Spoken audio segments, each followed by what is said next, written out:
This week on Extracts, bromantic beginnings, foxtastic ends. Thanks for the podcast, Extracts friends. It's the beginning and the end episode.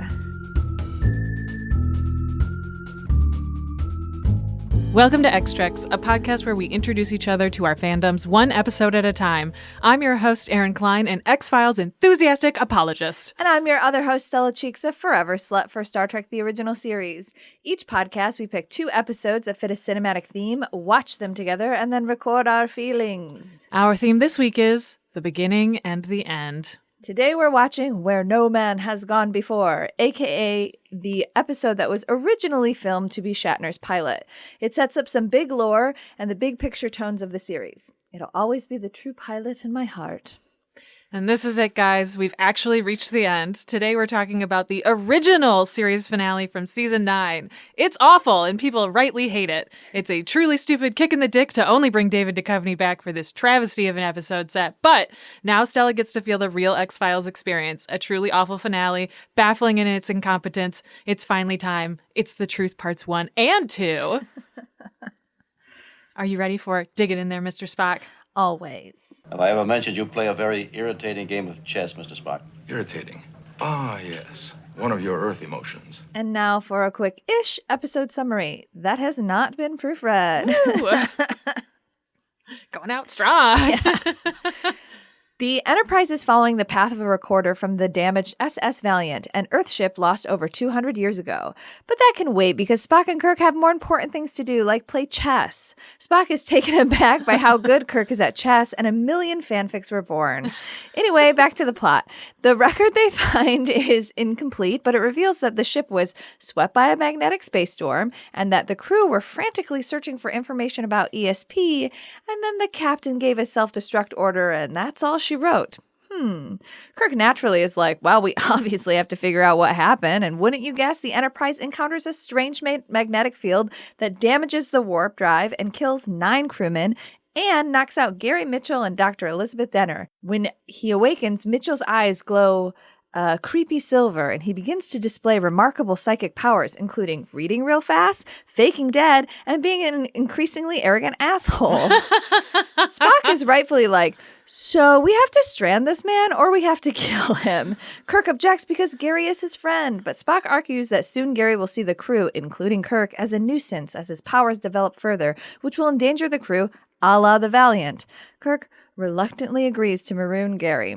The crew barely get Gary off the ship and onto the planet, and they have an even harder time trying to contain him. His powers are becoming too great, yet he is temporarily desilvered when he touches an electrical force field. Spock and Kirk try and kill him, but again, too late, and now he has a counterpart because Dr. Denner's ESP has finally kicked in, and she has creepy silver eyes now too.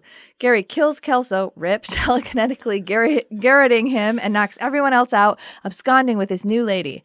Eventually, Kirk regains consciousness with the help of Dr. Piper. Got them good drugs. Kirk orders everyone back to the ship, and if he's not back in 12 hours, you better nuke this whole damn planet. Kirk attempts to appeal to Dr. Denner's remaining humanity, and it works, setting up Kirk's real superpower for the series, talking. Dr. Denner attacks Gary, and Gary attacks her, and they are both weakened enough that Kirk kills Gary with a phaser-created rock slide. Oh, also Dr. Denner just, dies. Victory? Back on the Enterprise, Kirk makes a log entry that both Denner and Mitchell gave their lives in the performance of duty, and he explains to Spock that he wants his friend's service record to end positively. He didn't ask for what happened to him. Spock makes a quip that he too feels for Gary, and Kirk is like, there may be hope for you yet, and a million fanfics were born. The end, but really, the beginning. What did you think about this admittedly weird episode? It was weird. It was a weird episode. Yeah. It was a very weird episode. It was good, and it had a lot of... And now you know who Gary Mitchell is. Yes, now I know who Gary Mitchell is. Yes, and I feel like this is the last one. I've seen every single episode every single one every now. single episode, and yeah, this is a weird one. It's weird that they're wearing sweaters. It's the same. So the outfits are reused. So technically you didn't watch The Cage. We just watched The Cage in the court martial episode. So you saw basically the whole thing. But so those are the same episodes because this is the second pilot film. This was filmed a year before it premiered on TV. Oh, okay. Because you know the lore, like Yeah. they did the original pilot and CBS Paramount were like, I don't know. And then Lucille Ball was like, I think we should give it another go. I think this has got legs. I assume she said that. And so they filmed a new pilot, but they reused a bunch of stuff, like some of the sets, some of the costumes. I actually found this out. I thought this was really interesting. This is the first time a second pilot was ever filmed. Really? Yeah, because normally they'd be like, sucks, no thanks. Yeah. But this was the first time they were like, well, let's see it again, but different. Yeah. Quite different. Yeah.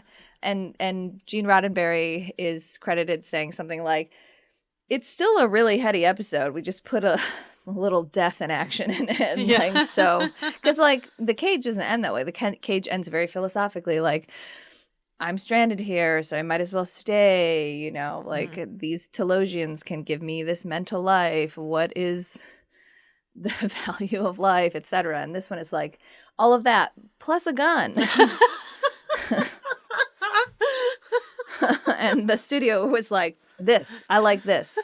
I like the giant gun that we never see again. Never see it. I loved Spock just walking in like, yup.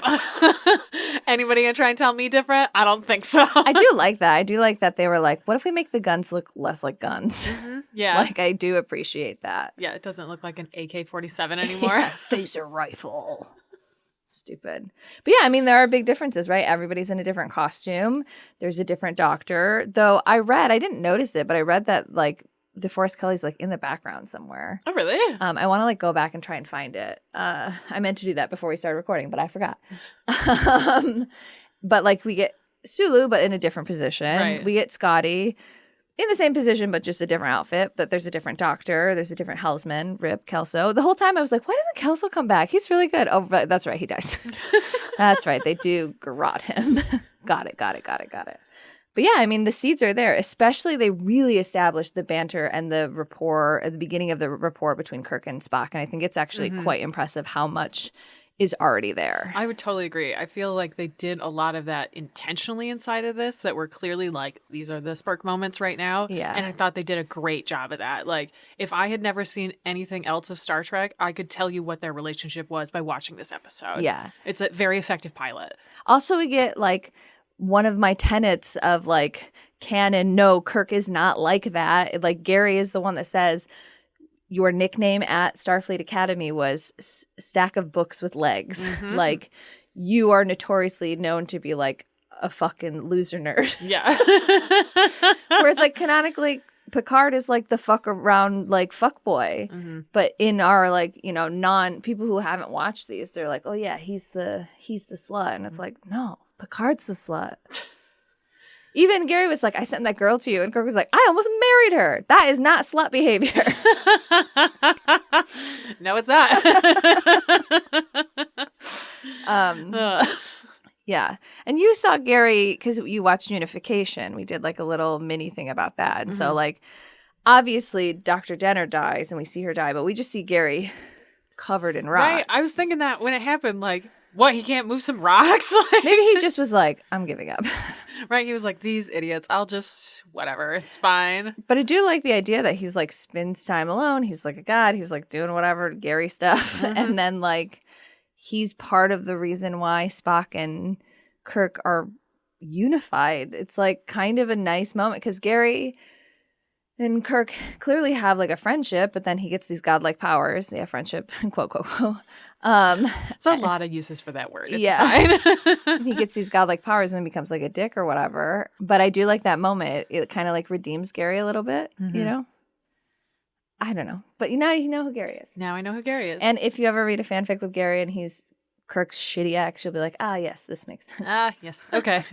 Ah, yes, this asshole. Different asshole than the Irish one. What was his name? Oh, yeah. Finnegan. Finnegan. Yeah. Another from his Finnegan past. felt like more of like a hate fuck. Yes. Like a weird rivalry where like Gary seems like they dated and it went yeah. very sour. Yeah. Yeah. But they're still like trying to be friends. But everyone's like, this is a travesty. It's going to end at any moment. Yeah. Okay. That's fair. That's the vibe. Been in those relationships. I almost married her. It's so funny to me. What else? Yeah, I didn't really even take like a ton of notes on this. I was just like enjoying watching it. It's hard because right off the bat, it does seem odd. Yeah. For everything that you know about Star Trek or whatever, you're like, oh, okay, so this isn't all here yet. Right. Yeah. There's so many differences. But it is like it sets up a bunch. We set up Spock saying something about like his mixed ancestry, right? Though his eyebrows are really aggressive in They're this. so aggressive. They're really aggressive in I'm glad this that one. they changed those. Yeah. They pushed him down a little bit. Although this was the third episode aired in the United States. It was the first episode aired in the United Kingdom, which I do still think is the right choice because the US goes Man Trap, which is the salt monster one, Charlie X, which is the like shitty kid one, who also has like godlike powers. And then this one, completely different outfits, completely different vibe, different crew. Like, Weird. it was a weird choice. Yeah, that's such a weird choice. Yeah, I don't know. I think it was a dumb choice, but I mean, it worked, I guess. So like, who am I to complain? And then it just goes immediately back to the other way. There's just no explanation Yeah. whatsoever. So I love that. 3 scripts were submitted to be the second pilot. It was this one, which was obviously chosen, Mud's Women, Oh, okay. which is a good episode, but would have been a wild choice, I feel For like. a pilot, yeah. And then, wouldn't you know, my favorite episode, The Omega Glory. Well, they made some choices, and they made the right one. NBC chose this one as it felt to be the, quote, least challenging to viewers, which I don't know. I feel like the Man Trap is, or not the Man Trap, the Mud's Women is probably the least challenging because it's just like, Yeah. look at these ladies. It does make it feel like the series would be more about him. Yeah. If you set that up that way. Yeah, I mean, I think this was the right. It feels like it. I think it was the right choice, but I also like the reasoning. I think is sus. I guess. Just to be like clear, I put a lot of stuff in the notes. I'm probably not going to say everything. There's just obviously it's the pilot, so there's just like a lot of stuff. One thing that is cool, like Star Trek timeline wise, is Kirk says something to Gary Mitchell like, "Ever since I've been worried about you ever since that night on Deneb 4," and the first episode of Star Trek Next Generation, Encounter at Farpoint, takes place on Deneb 4. So that's kind of like a nice symmetrical thing, whether or not that was intentional. I assume it was. Everything in Trek feels intentional. Yeah. That poem that Gary Mitchell quotes, Nightingale Woman, is actually a poem that Gene Rittenberry wrote about his World War II airplane, Oh. Okay. which I think is fun. He was like, let me just slip my poetry in there. Good for him. This is important to us, I think. This is the only episode in which Captain Kirk does not have pointy sideburns. Oh. I guess that makes sense. He's got the look. And in they were this. still figuring it out. Like, you Yeah. know, obviously once it was greenlit, they had to have conversations of like, okay, like, what do we want to change? What do we want Right. the code? What's the Bible, like the story Bible or whatever? This episode had zippers in it. I noticed immediately 'em. that there were zippers. It was These like, zippers I don't like gotta this. go. These zippers gotta go. And like, they obviously made the choice to make it a lot more colorful. Yeah. They toned down those fucking eyebrows, which is good. Gary unsurprisingly appears in a lot of like books and stuff. A lot of them are considered non-canon. The most important thing, obviously, being unification, because it's great. Reception of this is mostly like people are like, yeah, this is important. It goes near the top, even if people are like, it's not the best episode or whatever. Like it is. 'Tis important. You do sort of have to watch it. I guess you don't have to. You didn't until the end, and you had a great time. That's so, true. What the fuck do I know? I thought this was interesting. The studio did not retain a print of this original version, and it was thought to be lost. So this like pilot was thought to be lost for a long time until in 2009. What? A German film collector discovered a print of it and brought it to the attention of Paramount.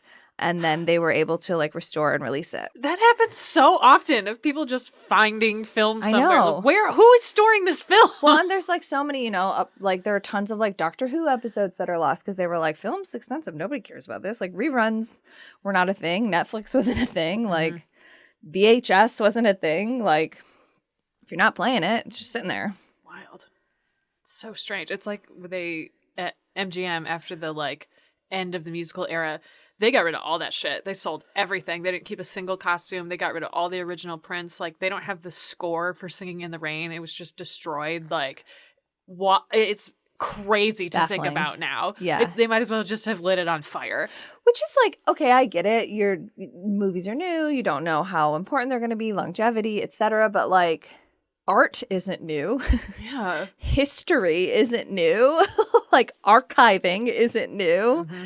It's just kind of a wild capitalist choice, probably. Like, we need the space. We don't want to pay for it. Yeah. Burn it. Wild. Burn it. Burn it. Another fun fact, this episode took several extra days to film because during filming of this episode, there was a wasp nest in the rafters and it attacked a bunch of the crew. Oh, no. And they had to wait for swelling to go down. And Shatner had to get a bunch of additional makeup to hide the stings. Oh, no. It stung him on his eyelid. Oh, man. I've been stung on my eyelid once. It was fucking painful. The bees, the bees. Also, the eyes, the silver eyes, those were contact lenses, horrifically made with tinfoil between like lenses. What? Yeah, and obviously that was deeply painful and not good for the eyes. But that's part of the reason why once they have the like contacts in, their like heads kind of lift. Yeah. Which is a cool acting choice. Like, I'm better than you, nose to the sky. But it's also because I couldn't really fucking see. Oh, my God. These poor actors.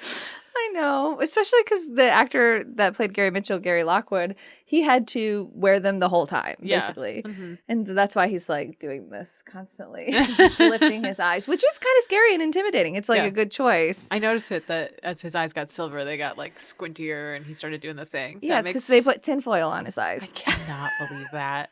Holy shit.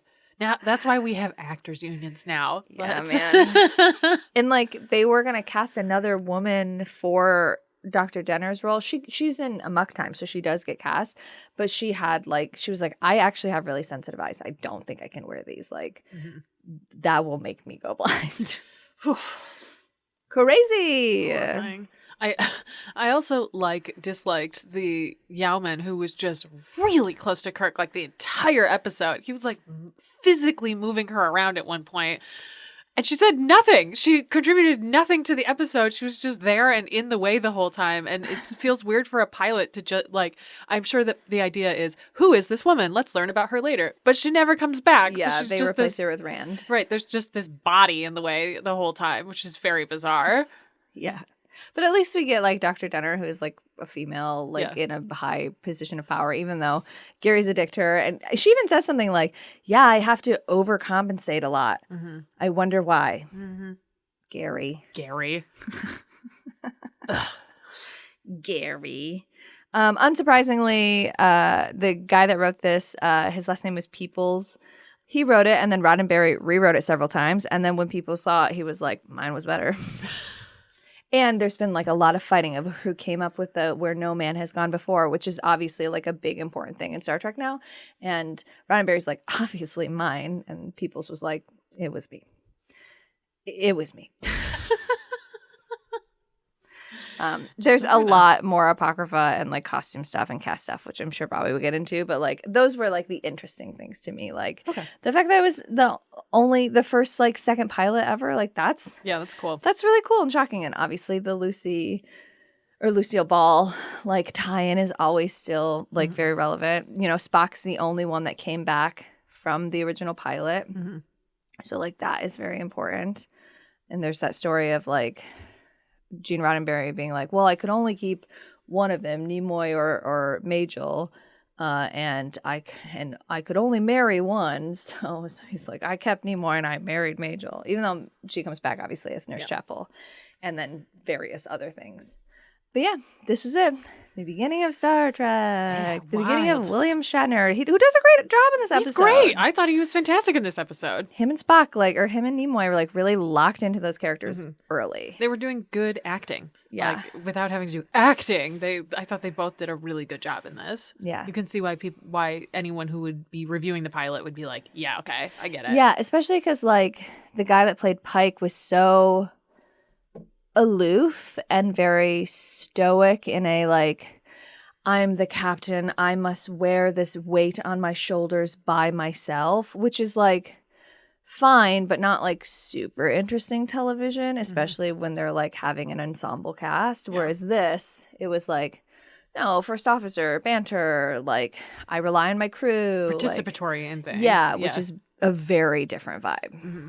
And there's more ship in this too, where he's talking about the Enterprise, and like you can see when he talks about the ship, like that's why it's my OTP, that he cares about it, but it's the ship includes the people in it, and that he's concerned about that immediately in the pilot. You can see that. I'm surprised they killed 9 fucking people in the pilot. 10, because he also dies. That's true. It's a lot 11, of because people. Dr. Dinner dies. Oh, that's right. She does die. 11 people die in this episode. That's wild. Even though 9 of them die off screen. I do like, too, that, like, shout out to Roddenberry, not perfect or whatever, but he did pepper in, for a pilot that hasn't been greenlit, a decent amount of diversity. Like, there's, like, one of the main characters is a woman. Sulu is there and as a part of, like, the actual council. And then when it was greenlit, like, obviously took the opportunity to make it even more diverse.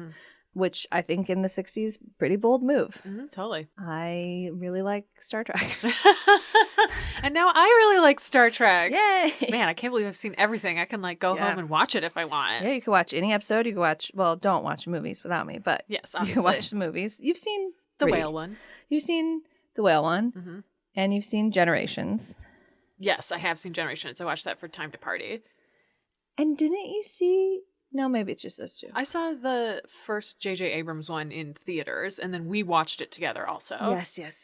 I was just thinking of the TOS ones, but yeah. It's very exciting. Very exciting. Do you have any other thoughts for your final episode of Star Trek, the original series? Not including the animated series. Not including. I like that the costumes were different in this, right? I like the women were in pants. I liked that everybody was in pants. They just had everybody in pants. That was really nice. I would say that that's the one shift to the actual show that I dislike. Oh, you don't want to see up everybody's skirt? Not particularly, no. Well, they have pants in TNG. Yeah. They have pants in the future. Well, that's good. And they have skirts for the men in the future. Sort of. They kind of chicken out about that. Are you ready for our final synopsis showdown for Star Trek? I am. Are you? Yes. Okay, great. Kirk versus a god. Round 1. Kirk fights a god and wins by buried alive. Are you ready for Mulder? It's me. It's you. Ah! The crying. Sure. Crying. The crying. What are you thinking? I'm thinking about getting the hell out of here. Wrong answer! All right, here we go. This is a very short summary, actually. I'm just going to get ahead of that. I feel like you don't need to summarize the summary. Exactly. All right. The episodes are summaries. Yes, exactly. That's exactly what I was thinking. So here's my short summary. Mulder's life flashes before our eyes in a kangaroo court trial. Ghosts help him escape, and Mulder and Scully end the series exactly where they started it, probably fucking in a hotel. That's my summary. Well, it's not wrong. So what did you think of these episodes? I feel like you're going to be mad at this answer. No. So, I mean, you guys have been talking about how bad it is for the whole time. But, like, we all must remember, I have not had to live through all of the conspiracy. Yes. So it was kind of like a nice just, like, info dump for me. Yeah. It was like watching a PowerPoint presentation. It was like, this is all of those episodes. I mean, that's the idea. That's like the 90s ending of a series is that they want people who have never watched it before to come watch it. Like, this was the most watched episode of season 9, obviously, because they wanted to drag people in. And for doing, like, a remembering, let's go through the Rolodex thing, I think they do it okay. It's a court trial scene. Do you want to guess how many pages that courtroom scene was? 75. 40. Yeah, a lot. A lot. That's a lot. Manners said that he was terrified to film it because the show was basically retelling the 9 years of the history, and he was like, 40, kill me. Yeah. I mean, yeah. Is it the most compelling series of episodes? No.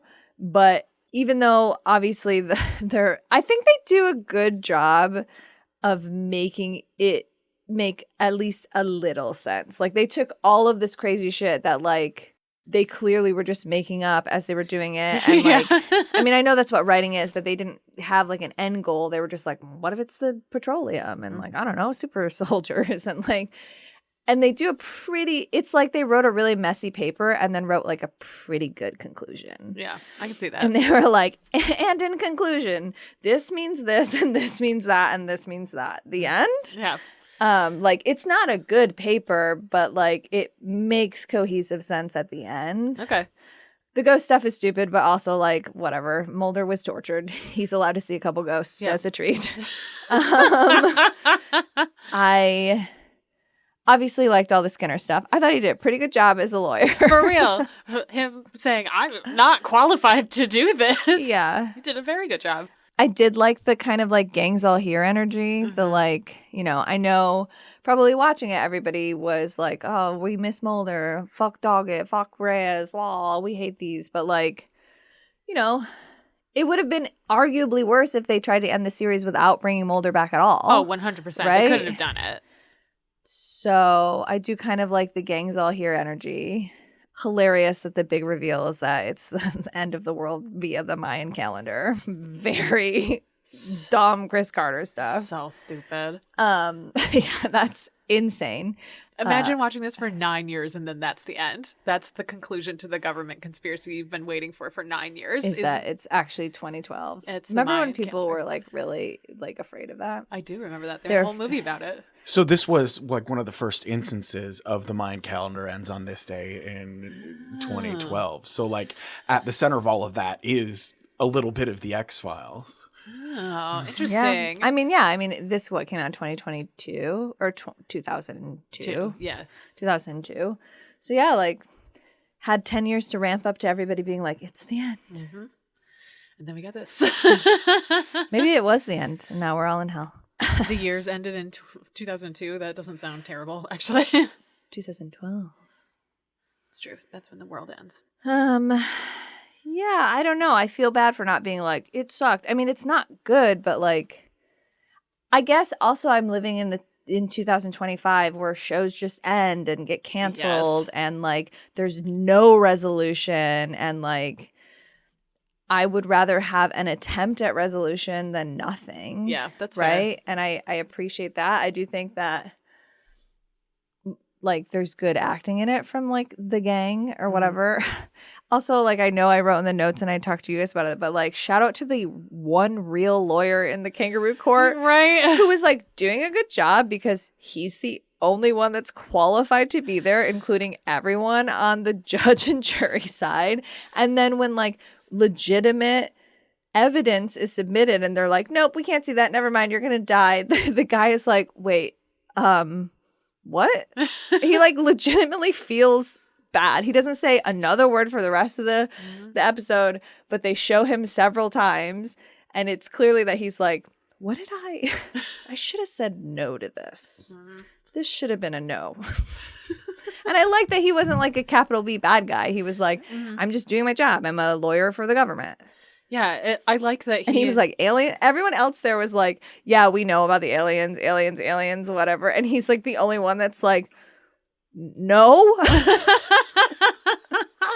No, right? He killed a man. That's why we're here. right, yeah. And then they find out that he didn't kill a man. So he's like, well, I guess his trial is death by lethal injection. Oh, I'll just sit here then. Yeah, I liked him. I thought he did a very, very Did a good job. I'm sure it wouldn't surprise you to know this was ran by Chris Carter. Obviously. Yeah, well, I mean, there's like nobody else that could have written it, right? Yeah. I feel like they could have done a team effort on some stuff, but like this is what they needed was to do as much resolution as possible. And Chris Carter even said himself, it's the end. You don't get another chance, so you'd better put everything you ever wanted to put into the episode, which is like the most Chris Carter thing I've ever heard in my life. It's like he took a handful of darts and just chucked them at the wall. It's like, this is what we're doing.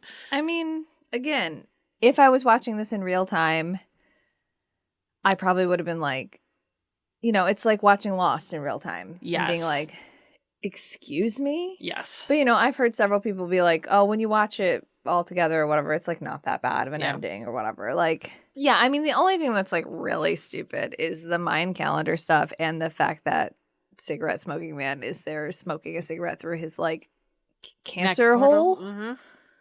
That's what His happens. mouth still works. I mean, if he has throat cancer. Yeah, but I just feel like that was just for a dramatic effect. If I you mean- can still talk, you're not using the voice box. Like you could still smoke through your mouth. It would have been more effective if he took a drag and then the smoke came out of his neck. Yeah, That is way more visually effective. it's fair. Chris Carter, I'm better than you. It's true. And you know who would agree with you? Joyce Millman of the New York Times, who, after the premiere of The Truth, said, "The most imaginative show on television has finally reached the limits of its imagination." I mean, yeah, that's what it does feel like. Yeah. But like, name a show that has a good finale. You can name like 3. It's 6 Feet Under. And the answer is always 6 feet Yeah, under. it's a But perfect also, ending. I still think it probably is a perfect ending. But you never hear about anybody going, "Oh, I'm rewatching 6 Feet Under." That's true. Which it seems like a very rewatchable show in many ways. But maybe the finale hit so good that everyone was like, "I actually feel good about this." Yeah, it's true. I don't feel the pull to rewatch it. But other than 6 Feet Under, I never hear anybody say like that finale clutch. For me, it's TNG. I'm trying to remember. Oh, it's like Yep. Far Point. Yeah. Yeah. Okay. Yeah, TNG has a great finale. That's fair. It really kind of wraps up the whole ethos and philosophy of the show as it is. But that's the only fair. thing that comes to mind for me. That's fair. But it's very rare, is Yeah, what I'm it's saying, is super that there rare. is either a finale at all, like a true finale, not Yeah. like we got canceled, so we got to write something, Right. a la like Hannibal or Deadwood or whatever, yeah, or like let's wrap it up in a movie, right? Like Deadwood that's style. Yeah, or even nowadays, like with Netflix and streaming services, just chop, chop, chop. Like you don't get nothing, right? But a true finale, I feel like it's very rare that people like it yeah. in the moment, yeah. especially. And season 9 and this finale are weird too because people hate it and it's bad as an ending, even though you get an ending, which is nice. But it's still a super rewatchable show, and people still Yeah. watch it beginning to end. I've watched it beginning to end a couple of times. Like You this could just finale. Stop watching before this episode. No, I'm a completionist. I'm just gonna. That's the episode I'm gonna skip. Why not? No. I think definitely it's. not. I think maybe I'll have different opinions about it once I'm like watching all the way through. Not even necessarily getting to it, but I think how they deal with it afterwards. Because obviously I've seen stuff in 9 and 10 and 11, but without the context of how they tried, quote, to wrap it up. And I think that's going to retroactively annoy me more. Yes, absolutely. Once you are actually watching the Syndicate stuff, Yeah. I think it's really going to bother you. Both the original ending to the Syndicate and then the rest of the bullshit that comes after it. And Yeah. then, like, that's the ending. You've seen it now, that the super soldiers are defeated by rocks. Yeah. That's it. So, I mean, like we said, like, what's that one episode from season 11? The one with the comedian who's, like, watching them the whole time. Are you talking about the Lost Art of Forehead Sweat? Yes, I am. Oh, okay. That actor is the comedian, right? I see. Well, that should have been the series finale, I think. I have not watched all of them. I still think that should have been the series finale. That one was awesome. It wraps it up, but also has like the heart of the show and the point of the show, and is silly but also serious. I think that will be my soapbox to stand on. We'll see if it, or my hill to die on. We'll see if that lasts when I watch it all the way through in order. But like that to me feels like an actual finale where you're like, you have some like meta nature to it, which feels very X-Files. Yeah. I do think it's dumb that you've told me that the cigarette smoking man comes back. Yes. We watch him explode. We watch him burn down to his fucking bones and he still somehow returns. That's dumb. Yep. And now you know how everyone else felt about it So I too. feel like I would prefer this ending, right? You prefer this finale to that one? Man, the ending to season 11, I like don't even know how to quantify the way that it feels. You really have to. You could watch it now, and you would feel the same way probably of like, wow, what a fucking ending they decided. That was a choice, but like you have to watch it all the way through to Yeah. get to that end and be like, what? I feel like my experience of season 10 and 11 is that they made some really good choices and they made some really bad ones. Absolutely. Where you're like baffling ones. Like again, like in this episode, right? Mulder is like, I trust you. Be my lawyer. He's going to break him out of jail. Like, you know, has at this point where we've earned this trust. And then in season 11, like they're like, can we trust him? That's insane. Yeah. It is. I don't remember Skinner's role in the movie, the second one. I know he's there, but like Being hot. That's been, admittedly, for me, a long time since I watched I Want to Believe. Yeah. I have not gone back to it in, It's I not think, probably about the a Mayan decade. calendar. yeah, What's it about? I watched it in my my total rewatch. I'll include it. That's about a pedophile. Yeah. Great. Excellent choice. Yep. At least everybody says Star Trek 5 is bad, and at least it's not. So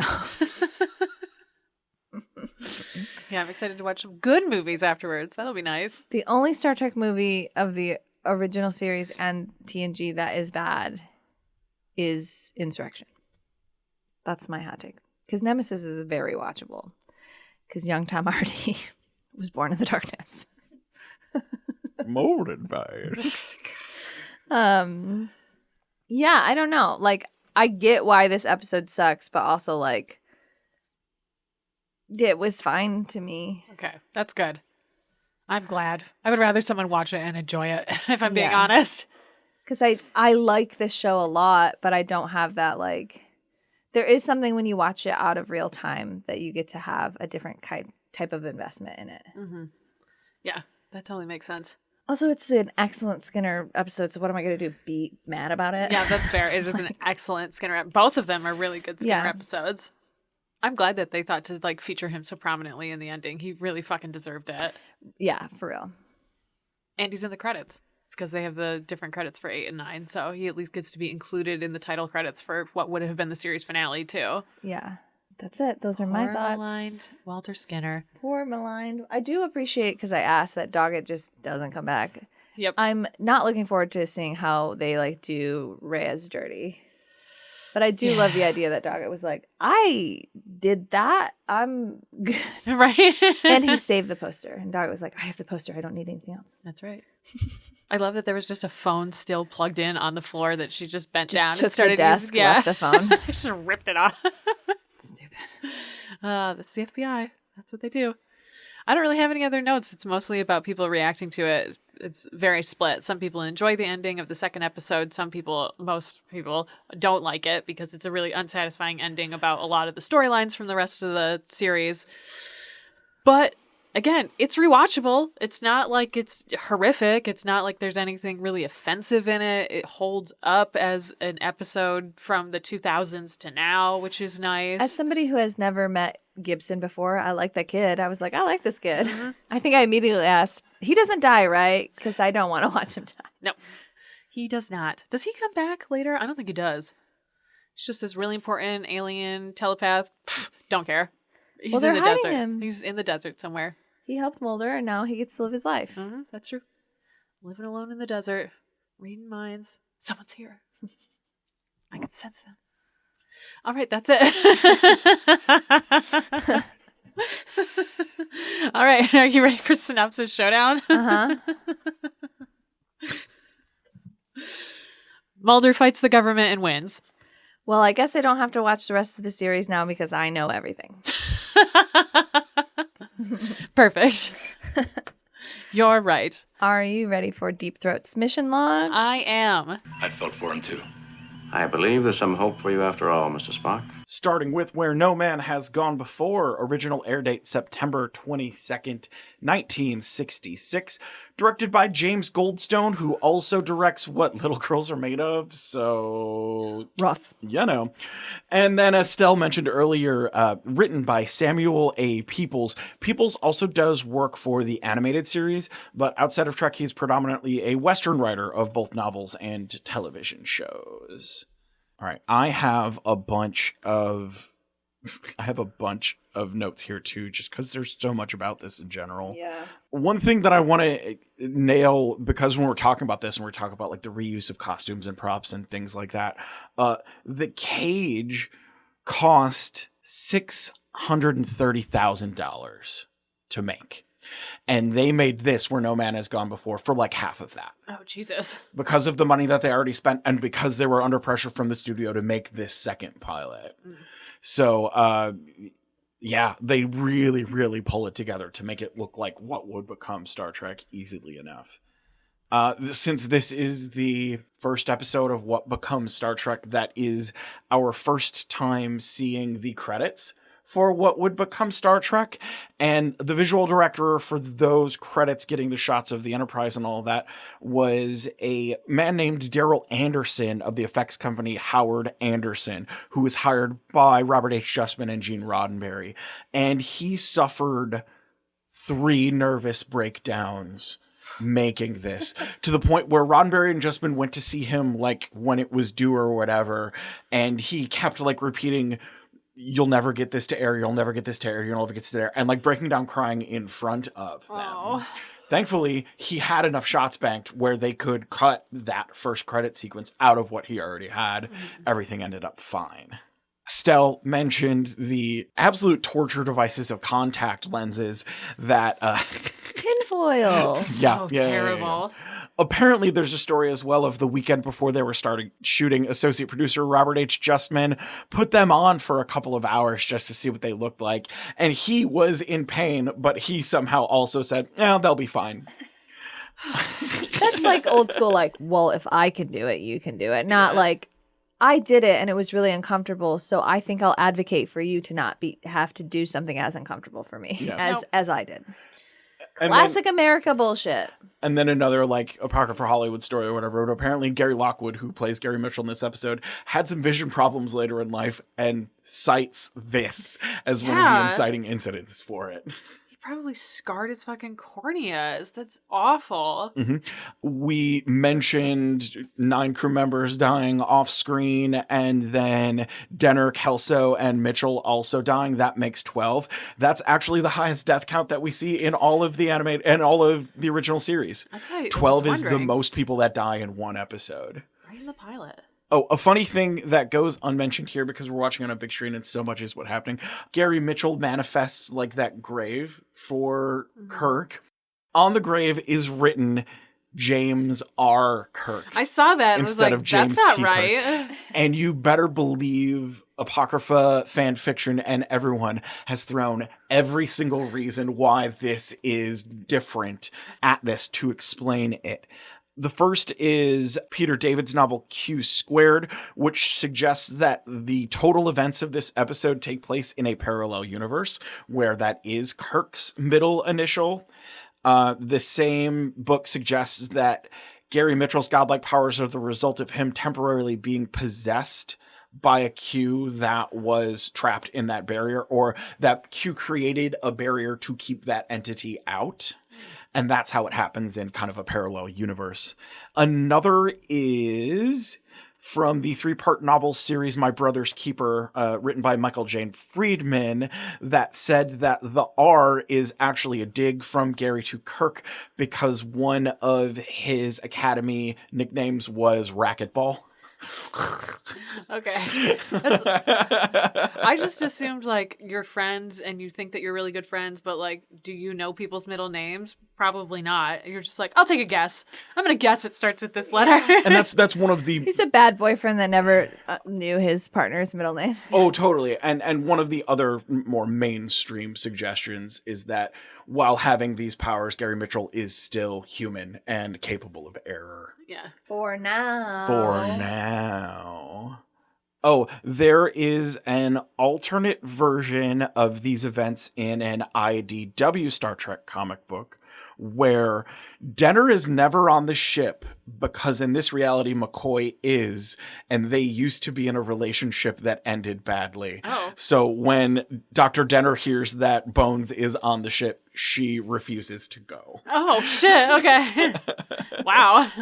That's a poor ending. Yes. There is a pocket TNG novel, The Valiant, that kind of works as a prequel to this episode, which tells the story of the ship that was there passing the barrier first, the SS Valiant, and that there are actually some survivors.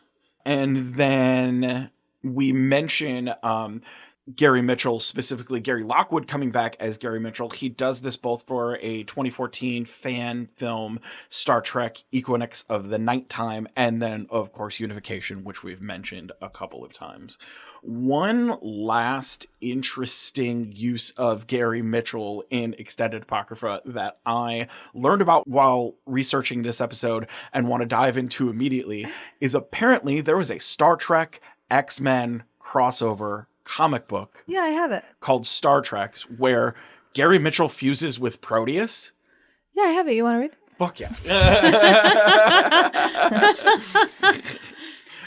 I got it. Blew my fucking mind when I heard it. Proteus is also like one of those reality warping, all powerful mutant figures. And so the X-Men get wrapped up with the Enterprise crew through some Shi'ar bullshit, apparently. Classic Shi'ar bullshit. Classic Shi'ar bullshit. They're bird aliens. Oh, okay. Basically. Yeah, they're bird aliens. Professor X has sex with one of them. And a daughter. Has a daughter. Ooh. Moving on to some casting, we'll start with our Doctor 4-1 episode. That's Paul Fix as Dr. Piper. Paul Fix. Paul Fix got this role replacing John Hoyt from what we saw of The Cage. Roddenberry always knew he wanted DeForest Kelley in this role from working from other things failed pilots from before. It was the director, Robert Butler, who was recommended by James Goldstone to put Paul Fix in this episode as the Doctor. And as soon as it got picked up for TV, Roddenberry was like, right, great, I want DeForest Kelley. That's why he's in the background. That is Paul Carr as the definitely could have stuck around even though he died, Lieutenant Lee Kelso. He was great. He was great. He looked like he could fit in the rest of the series. And as we discussed, other crewmen have died and come back. Yeah. And it has not been a big deal at all. But also known in his career, Paul Carr, for 2 episodes of The Time Tunnel, 1973's Executive Action, and being on the original U.S. voice casts for both Akira and Ghost in the Shell animes. As our just kind of standing there Yeoman Smith, that's Andrea Drum. Andrea replaced Laurel Goodwin, who we see in The Cage. There is kind of a creepy story told by Herb Solow and Robert Justman that apparently she was hired because Roddenberry thought she was attractive and wanted a chance at her. She's only here in this and then a walk-on part in The Naked Time. But by then, the idea of Yeoman Rand and Kirk as a thing had taken over, and they did not ask her to be on the rest of the show. Seen throughout both on the ship and on the planet is Lloyd Haynes as Alden, the communications officer. He was of note because he was a black man on a sci-fi show with a prominent role, helping everyone out. Roddenberry, Herbert Solow, and NBC were all really happy about his casting and his role on the show. However, it just seemed like what they had lined up for his character, creative had nothing for him, to be perfectly honest. So we lose him, but we gain Uhura. That's the trade-off there, sadly. That brings us to Sally Kellerman as Dr. Elizabeth Denner. Worked as an elevator operator and waitress in a coffee shop on Sunset Strip to pay her tuition for Actor Studio West. Guested all over through the 60s until landing the role of Major Margaret Hot Lips O'Houlihan in the 1970s MASH movie, which she was Oscar nominated for and Golden Globe nominated for, but did not return for the TV show as that character. So she's in the MASH movie, but not the TV show. Yeah. I've never seen a single episode of MASH. Neither have I. It's funny, but it's depressing. Yeah. Yeah. I had a roommate who loved it. I was like, Who? Rita. Oh, that tracks. Yeah, it does. It really does. She, interestingly enough, spends most of her roles in TV and on film as well doing comedies. Really lengthy, wonderful comedy career. Sorry. Including Ready to Wear. She's fantastic in Drop Dead Gorgeous. She plays Natasha Fatale in a Boris Natasha movie opposite Dave Thomas. 10 episodes of Young and the Restless, and newer comedies like Decker and Workaholics as well. Did a couple of guest appearances on that. So she has kind of a cool career. And that brings us to Gary Lockwood as Gary Mitchell. California born and raised, went to UCLA on a football scholarship. His acting career starts in the late 50s with notable roles as Eric Jason on 30 episodes of Follow the Sun and Lieutenant William Rice on 29 episodes of The Lieutenant.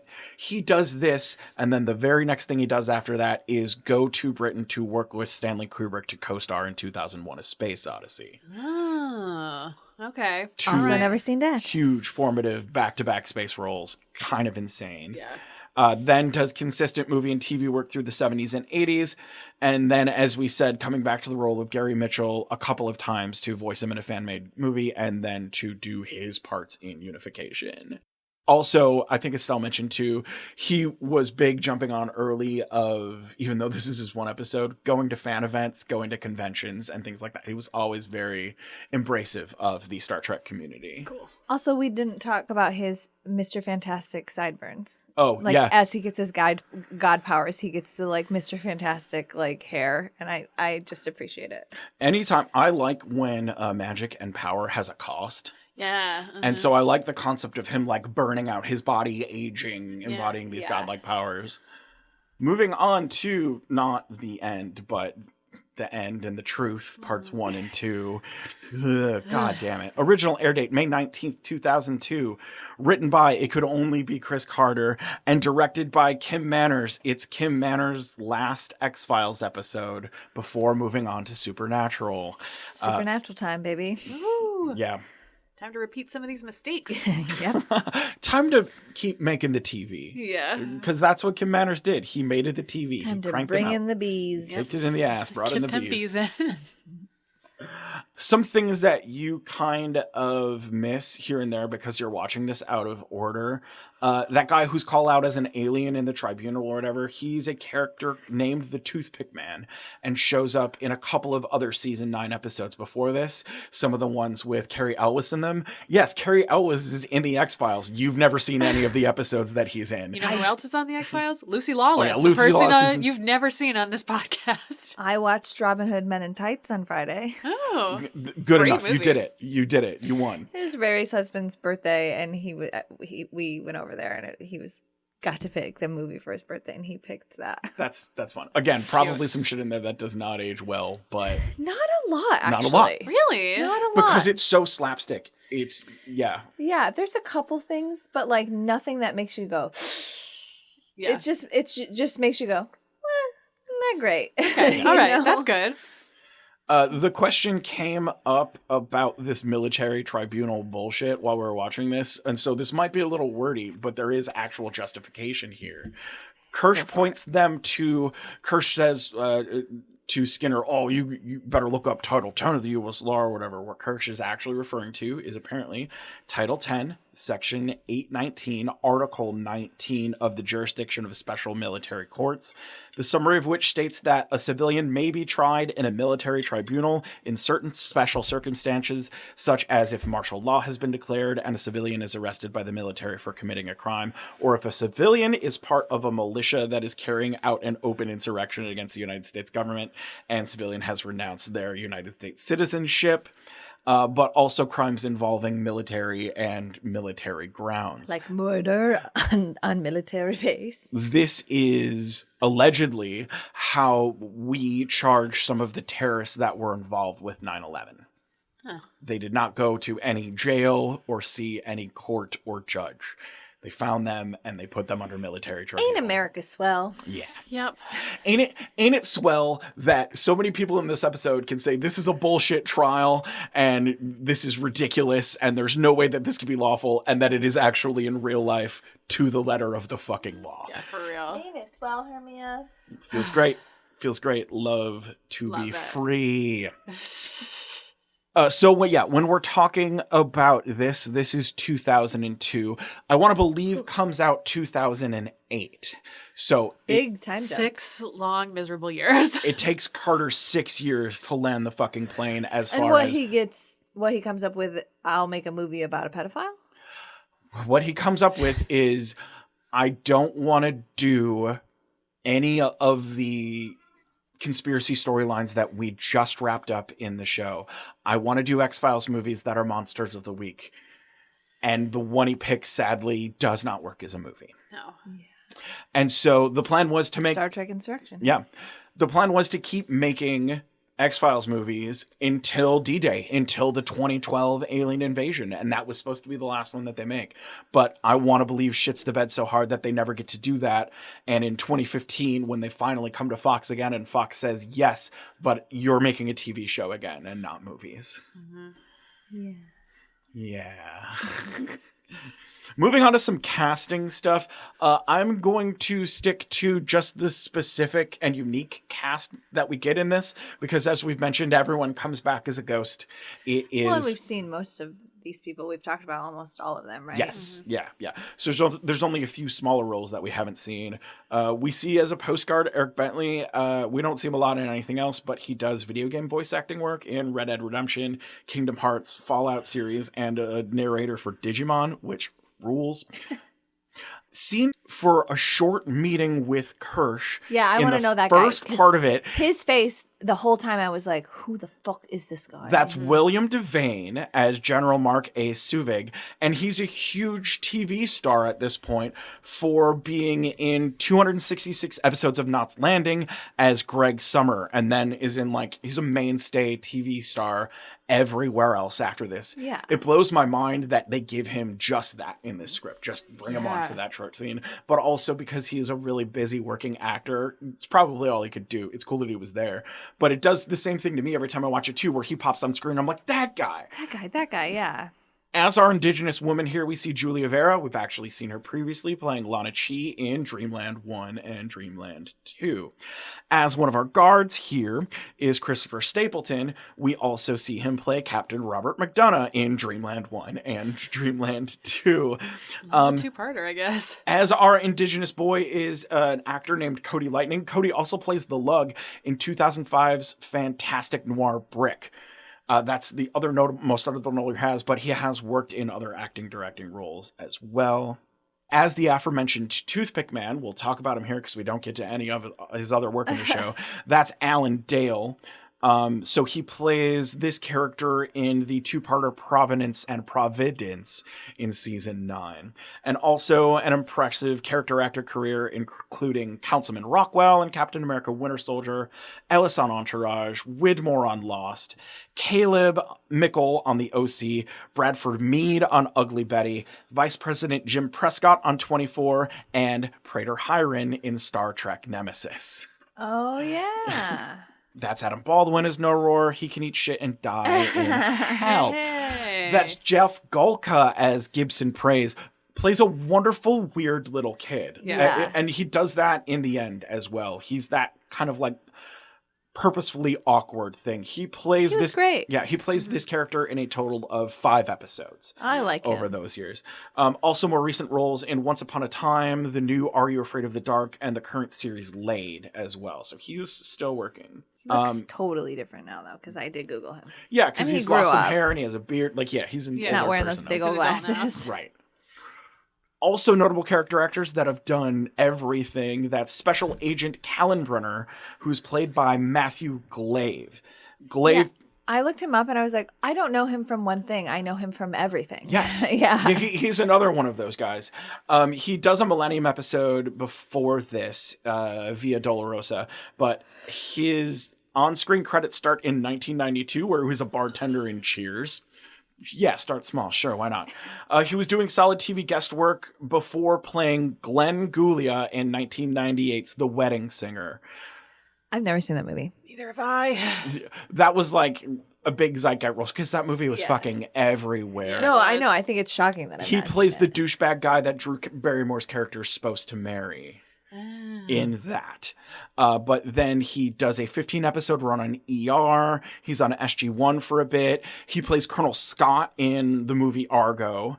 Oscar Hutchinson on the Rookie TV series. And like Stell said, it's hard to pin Charmed. He has been everywhere. Not as a huge main character everywhere, but just everywhere. Yeah. And as far as guest people on the show, that's it. Honestly, Wild. that's if I were to be in Hollywood, that's the career that I would want. I'm always working. I can pay my bills. I'm I got healthcare, whatever. But and people know my face. But if they saw me at the store, they would be like, God, she looks familiar. But they wouldn't be like, oh my God, can I have a picture? Oh, I made a life-size doll of you or whatever the fuck. You get to do the work of an actor without The celebrity. well, and I've heard a bunch of people who are in Hollywood movies. The line that they give is like, "Acting is a reward. It's doing press. That's the actual work. Yeah. That's the job, is promotion and press. And if you never have to go on fucking press tours, but you're still getting cast and everything, like you're right. Nice. To me, that's the dream too. That sounds awesome. Anyways, I'm really impressed and sad that this podcast is over, and I'm really happy that it'll probably come back again for a few more episodes in 10 years. I mean, we're going to do the movies. But Yeah. I hoped and prayed you were dead, you chain-smoking son of a bitch. And now it's time for our overall thoughts. Ooh. How do these episodes tie together? They're bookends. Yeah, they're bookends. Yeah, right. Bookends. I felt like there was one thing that like made me be like, oh, that really tied together. But I forgot it. So Must we'll have been never important. know. We'll never know.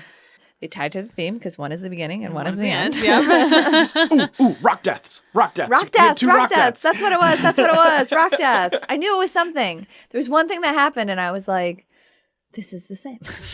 There you go. We got it. Last Superfan questionnaire. As a superfan, would this episode be on your must-watch list? I don't know. Honestly. It was good and I enjoyed it, but like it's a weird Star Trek episode. If the watch list is here are important like touchstones in Trek, then yes. If the watch list is I'm high and I want to watch Trek, no. Yeah. Mm-hmm. I think. Yes, I would agree Not with to that. speak for you. No, that you're right.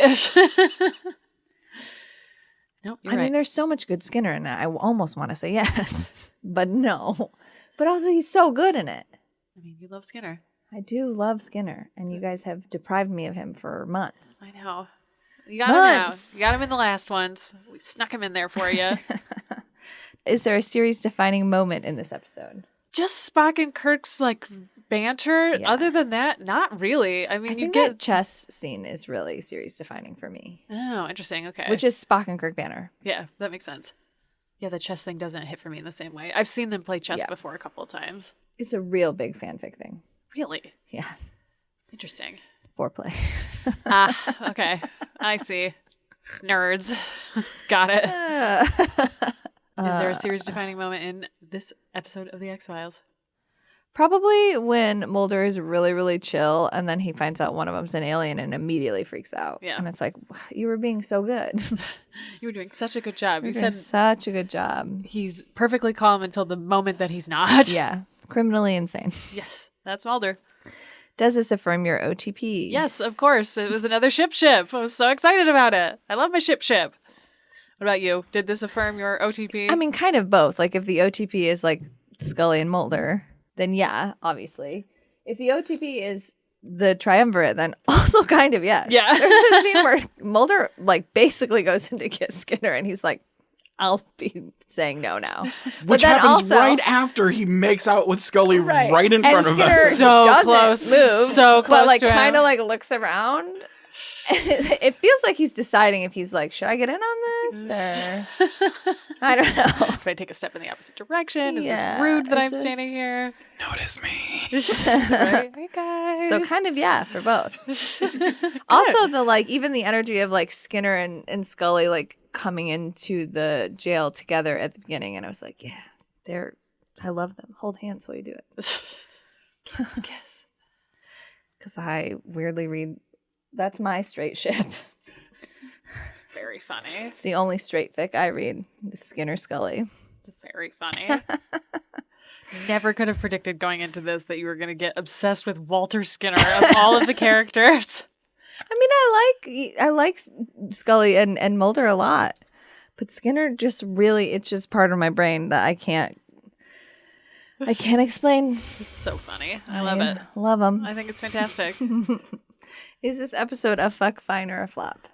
A fuck mine is, I guess. Again, I liked it. It's just so different from everything else. Yeah. That it's hard to say, like, this episode fucks. It's Right. like, it does. It's It knows important. about fucking. It's just not right up there with the it fucks. Fine. Yeah. That's good. Yeah. Again, I don't have the emotional baggage. I do think it effectively does what it's trying to do. which is rare for Chris Carter. Yes, true. So I did not have a horrible time watching it. Okay, that's good. I'm glad. It's like when you watch Diana Fowley, I'm just prepared for you to absolutely love her. Yeah, I have a very different context for her. Yeah, I'm interested when you watch it in order, how you feel about her. Yeah, we'll see. I mean, I Googled her face and I was like, that's not her face in my brain. Because again, I've weirdly read a lot of academia about her and I've never seen a single episode with her. What did you think she looked like? Blonde. I don't know why. Like Marina. Yeah, kind of like the lady. That's more of the vibe. Maybe a little bit older, sterner. Yeah, that makes This sense. is giving like a teacher vibe in my She does brain. have a teacher vibe with Mulder, very Okay. much so. She's got that like I know better thing because she is older than him by several years. Yeah. I don't know. I might be into it. Or I have a it's feeling been a you'll- long time since I've read those academic articles specifically about her. So maybe it's like far enough that I don't, Yeah. you know. You're not clinging on to it in the same way. Who knows? Who We'll knows? see. You get your own X-Files journey now. I'm so Yeah. excited for you. Well, I'm like really torn because I'm like, okay, I want to watch it all in order, but also I don't really want to watch season 1 again. You already watched season 1. You could just skip it. Twice. Yeah, just move on. Go to the next one. And I've technically watched all of season 2. Yeah, So maybe I should just start at 3 that's fine. and go on. Yeah. Look through the list. But then go, it's not a full series rewatch. You can do the first and second seasons if you want while you're doing other things. Make it your background. You don't have 700 episodes of Critical Role to burst through, so. No, that's true. I'm caught up. Okay. Okay. That's it. That's That is the official podcast. That's Obviously, we still have a wrap up and we have plans to do like movies and little side projects and stuff that are within this universe. But like the official conceit of the show, which was every episode of Star Trek and an X-Files counterpart, We did it. that's done. That's done. We did it. Since the pandemic. Man, 5 years. 5 years, 5 4 years. seasons, We got it done. some big breaks for life. Yeah, for Babies life, and whatnot, babies, pandemics, etc. etc. We did it. You can find us on the internet still after this. You can follow us at NYD Productions on Instagram and interact with the show using the hashtag XTrexPod. You can find me on Blue Sky at Urgency. You can follow me now. It's fine. The show's over. Oh, wow. That was really aggressive. That's right. Don't follow me. You can. It's fine. You can find me on Blue Sky, Tumblr, and Instagram at Stella Cheeks. You can find me online on PlayStation Network, probably playing Silent Hill F and having a fun, spooky time. You can also find me writing in our monthly newsletter, which will continue to be at nydproductions.beehive.com. That's nydproductions.beehiiv.com. We're going to keep that up going forward so you can see what we're working on, what to expect from us, and also because we like having a platform. Yeah, it's true. You can also email us at xtrexpod@gmail.com with questions or comments. Again, there's going to be kind of a break between this and our wrap up because I'm having a baby. So you will still have time to send those thoughts. And if you want Fix with Gary Mitchell, I got a lot of them. He's almost always the bad guy in them, but like he's there a lot. So He becomes a whole planet and causes some shit. yeah. Also, sidebar, you know what I like about Silent Hill? Fanfics set in Silent Hill. Oh, yeah, are always so Yeah. psychosexual. Well, yeah, you Yeah. like put the supernatural boys in Silent Hill. It fucks. It's really good. Shit that they'd see. I've seen the movie and nothing else. Okay. And the only reason I watched the movie is because I read a Silent Hill supernatural fanfic. Love this. That's wonderful. And I Oh, was I love like, this. is this good? And then I watched the movie and I was like, this movie's crazy, but I do like the fanfic. They nail the visuals in the movie. and Yeah. They bring that over from the video games. Yeah. Also, there's got to be Walter Skinner attorney at law fix out there. Yeah, maybe. Yeah, there's gotta be. There's not, like, there is a lot of X-Files fic, but there's not, like, a ton of Skinner fic. Yeah. Like, there kinda is a surprised by that. lot, but there's also not a lot at the same time in the grand scheme of, like, fic. Yeah. And a lot of it is time machined, where it's, like, ported over from, like, old X-Files. And, like, the tone of fic from, like, the 90s is very different than fic now. Oh, and, yeah. like, but there's still some good stuff out there. And there's a lot of fic where it's like Skinner and Scully trauma bond because Mulder has ruined their lives. Yeah. That a kid. If you want to hear more of these conversations that we have during these podcasts, also our notes, which are so important for these last few episodes because everything is deeply referential. There's links in some of my things as well if you want to read further about any of that. Further podcast works we're doing, like unofficial channels and stuff we're not even ready to talk about yet. You can continue to support us at our Patreon at patreon.com/mwdproductions. It's been a big help during the production of this show, and it would be great to share stuff with you going forward. So please continue to access all of that and more for only $1. And don't forget to subscribe wherever you listen to podcasts and to tell your friends about how much you loved this show, because we found that this nerdy shit, it's better when it's shared. We'll see you next episode for the season 4 wrap-up. In the meantime, Believe boldly. Seek truth. ship proudly. X-Trex is created and written by Stella Cheeks, Erin Cline, and Bobby Hoffman, and produced by Bobby Hoffman for NYD Productions. Our show theme is Alien Spy by Ionix, and our show art was made by Jonathan Curtis.